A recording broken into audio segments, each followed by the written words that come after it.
Good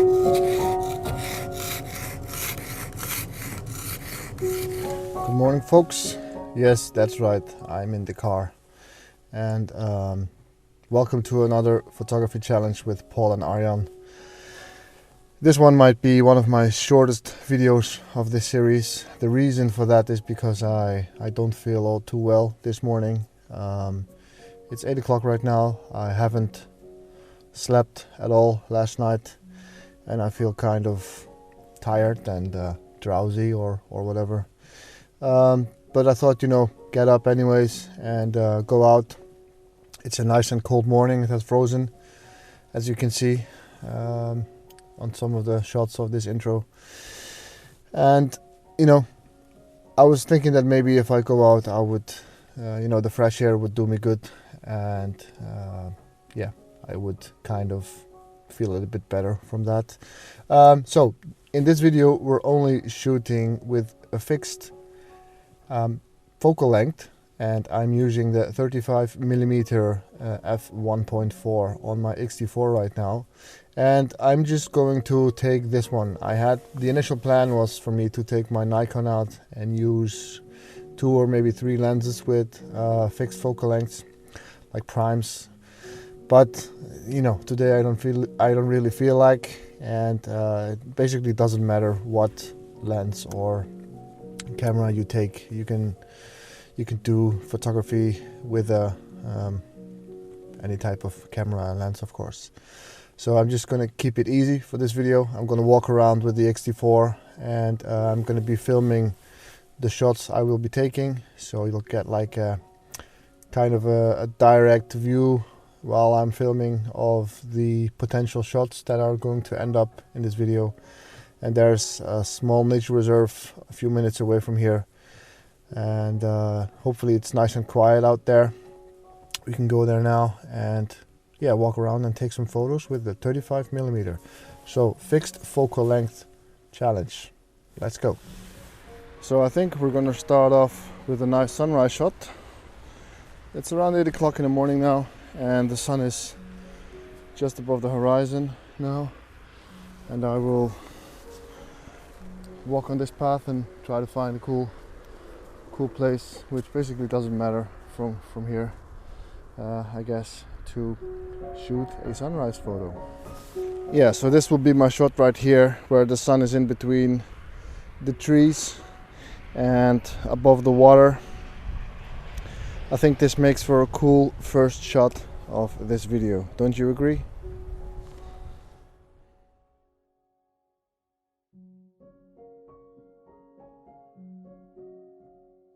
So the thing with shooting with a 35mm lens for landscapes is that you don't have a lot of the versatility when it comes to focal range, of course, compared to a zoom lens, like a standard tele lens. For example, I own a 16 to 80mm by Fuji and a 17-55 from my Nikon system, or you have the larger zoom ranges of 70 to 200mm. Then you can be stationary in one spot and zoom in, zoom out, and get several compositions. But with a prime lens, any prime lens, of course, it comes down to being in the right spot and moving around to get the composition you're looking for. And I think in a way that is a cool, almost purist kind of way of being involved in photography and taking pictures for landscapes as well. Let's say, for example, you find a nice reflection, which I'm seeing right here. I might take a shot of this in a second, of a tree in the creek, in the stream here, and you want to get a certain angle of it or a certain amount of the tree reflecting in the water. With a zoom lens you can zoom in and out to get closer to the desired outcome. But with the prime lens, with a fixed focal length, you just need to position yourself right where you want to be, and this is a good training to observe your shots and kind of think about compositions a bit more than you would normally do, although I strongly suggest you always think about your compositions. But it's fun. Yeah, so let's go ahead and take this reflection shot of a tree in the water here. So here we have the tree in the distance, and in the foreground there is the reflection of the tree in the water. And this is a good example because shooting it horizontally, I can either get the trees themselves or the reflection. So for this shot I'm going to go for a vertical shot and make sure to get both of them in the frame.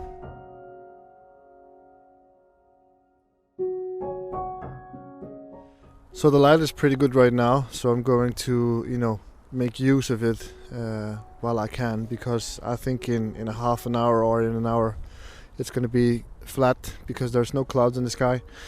So another simple composition, the leading lines of the road and a stream here going around the corner, the trees on this side of the composition make for a worthy snapshot.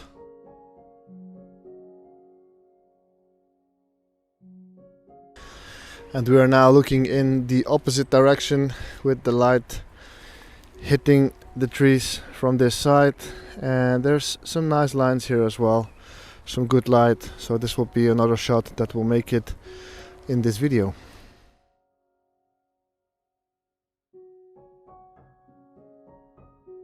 So I feel with those first shots in the back, we're kind of warmed up to go out and take some more shots. I have to say that the fresh air is doing me well. I feel a bit better, and as I came to the next spot I spotted some nice light over there, and again this is a fairly simple shot, but I like it. It's almost like a street photography scene here with the posts, the little poles here, and this bike track. So I'll go ahead and snap this shot before the light is gone, because it's moving around, it's all over the place.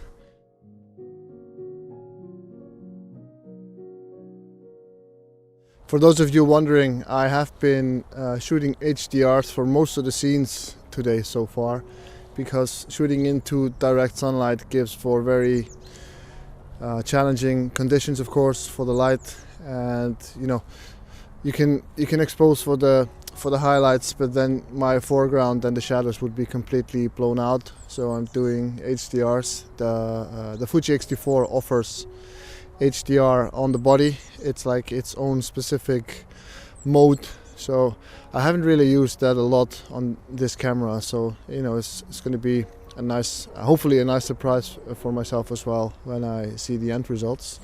And maybe in a future video, Paul and I will do an HDR kind of challenge, or get into situations where HDR is inevitable and very much needed.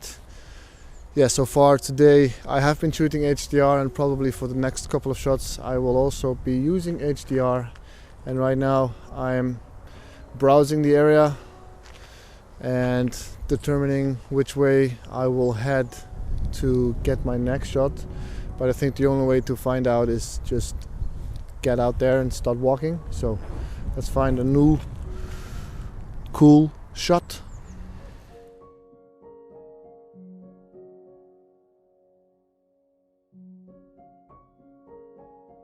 So what I like about this setup is that it's so small and lightweight. This is a very good way to shoot handheld and use as a walk around combination. The X-T4 is a nice lightweight body, and with a 35mm, you're almost in stealth mode. It's such a nice form factor and size. So yeah, I'll be probably using it for some handheld shots later as well, and I love it, really. This is the 35mm f1.4, by the way, which in the whole Fuji range is kind of a classic. You can Google the lens and find out more about it if you're interested, but I like the lens a lot. I use it for portraits every now and then, and today it's being used for this challenge. For some reason, shooting with a 35mm or any prime, I'm always looking for the more abstract or minimalistic kind of shots. So things like this, where you can see this this reed or plant, and the horizon, nothing else. You know, it's just a lens that forces you to look at things a little bit differently.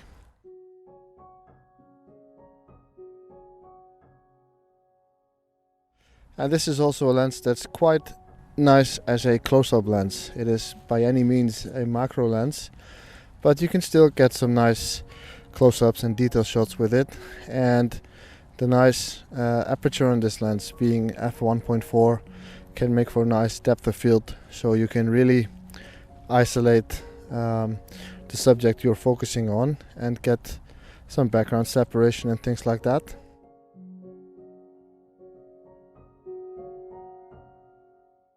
Yeah, and this makes for a nice composition with a bit of a sunburst.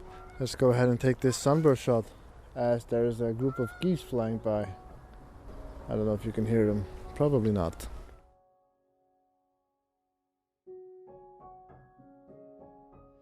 Yeah, and then the next thing that I see is this tree on the other side of the water, and the sun is lighting up the tree quite nice. And I think this makes for a cool vertical shot, another reflection. So I'll walk down to the water side and try to frame it up in a way that as much of the reflection is in there. That's my style, that's what I like.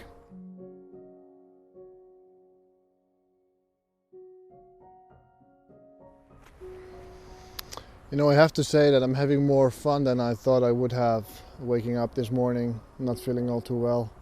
And I think that goes to show that, you know, every day is potentially a good day for photography.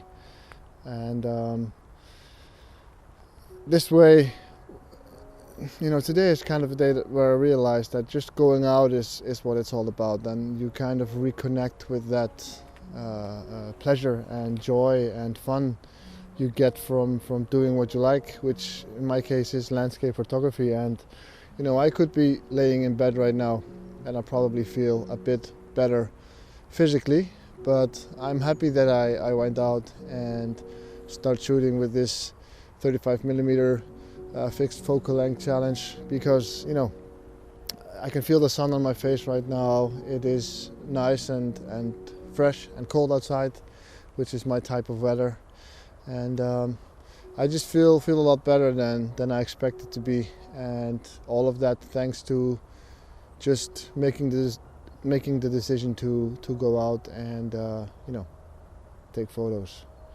Okay, so there's some geese in the foreground here. I don't know if you can see it, and you know, this is a moment where I wish I would have my 70 to 200mm with me, but that one is at home and I'm only using the 35mm, and you know, there's no way of getting a close-up shot of those animals there right now, but it doesn't matter. I'm going to have the shot anyways, and I kind of, well, I do like how the light is brushing over the grass and them sitting in the sun like that. So I'll just hurry up and take the shot before they decide to fly out on me.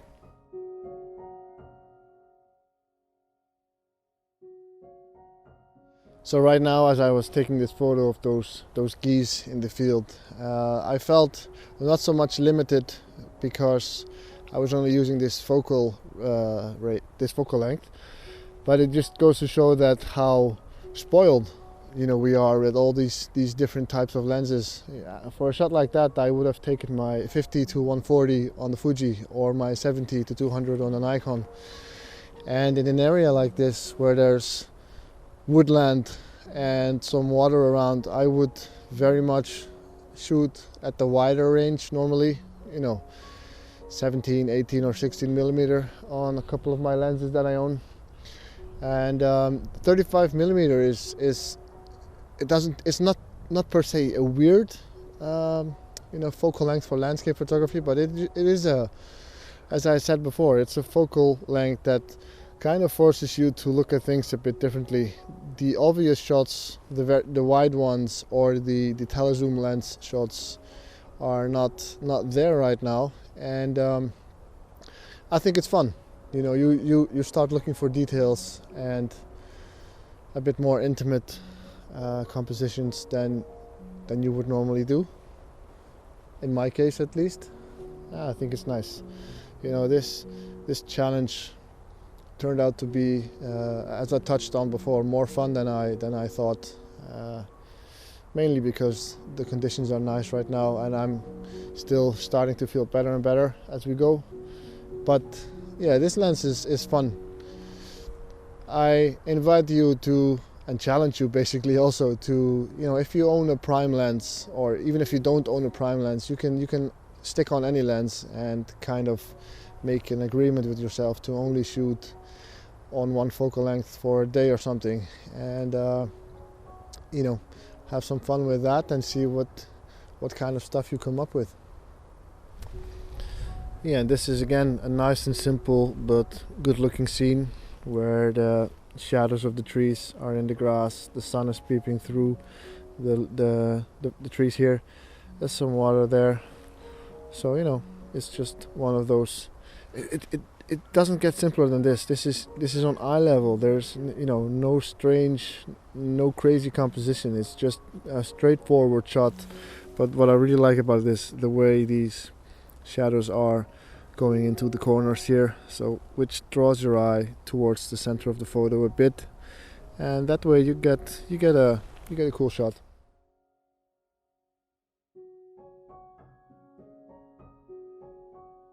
Yeah, and I think I'll end this video with a shot of this tree that is being chopped away by a beaver, and it is, you know, a few bites away from tipping into the water. There's a lot of beavers in this area, so I thought ending this video with a shot like this is only, you know, is the right thing to do.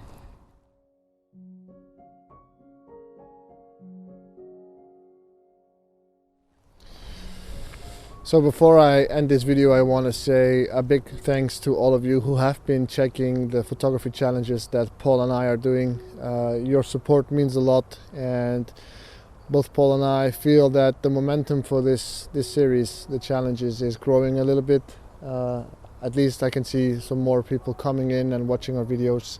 We are very, very thankful for that. Feel free to, you know, share it around and spread the word, comment on our videos, subscribe if you are new and if you haven't done so yet. I hope this video was not too short and my other videos weren't too long. You know, as we go, I'm kind of figuring out what length is ideal for a video like this. I have no clue how long this video is going to turn out to be, but I have a couple of them that are around half an hour. So feel free to let me know in the comments what kind of length for those videos you prefer. Maybe you like the whole 30-minute experience and the more in-depth kind of stuff, or maybe you're, you know, more a fan of the 10-15 minute shorter versions of these videos. With that, I'll say thank you for watching once again, and see you in the next video. Bye. Also a wide one. Goedemorgen.